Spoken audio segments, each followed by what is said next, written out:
Vemos el tren de la costa. Este tren se inauguró en 1848. Esta línea ya fue construida justo al borde del mar, al borde de la playa. Al lado de la línea férrea, pues ya vemos la arena de la playa. En este caso estamos viendo el pueblo de Premià de Mar. El nivel, en algunos casos, de la playa, que está prácticamente a nivel del mar, es el mismo de la línea de tren. Y en esta última imagen de aquí vemos efectos de un temporal. Ya en aquellos momentos podíamos decir que había una exposición al riesgo. ¿Qué pasó en el temporal Gloria? Vamos a ver una imagen, pues a la izquierda tenemos antes, a la derecha después del temporal. Aquí nos falta arena y aquí todavía muchísimo más.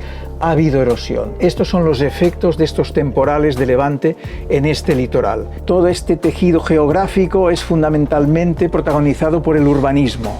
Es duro, con lo cual hay un déficit de transporte de sedimentos del continente al mar.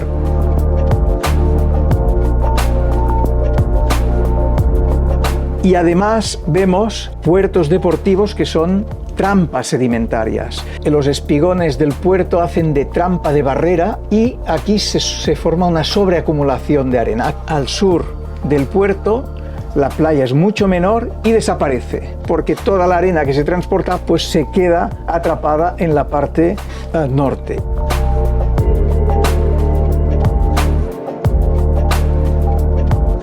Y genera un debate. ¿Estamos haciendo una buena inversión o estamos echando el dinero público en una papelera sin fondo?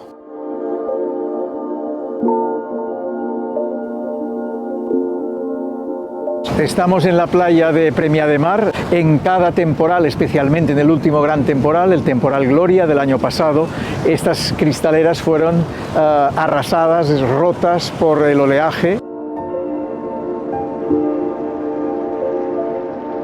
Hay una escalera oxidada, daba acceso a la playa cuando hace pocos años esto que estamos viendo delante nuestro era una línea de arena. Si seguimos hacia donde estamos nosotros, hacia la estación, la línea de costa es únicamente de escollera.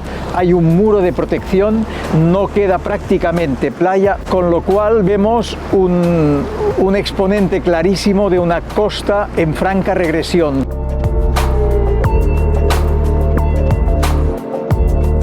Esto que estamos viendo aquí en Premià es un exponente extrapolable en muchos sectores de nuestra costa del Maresma.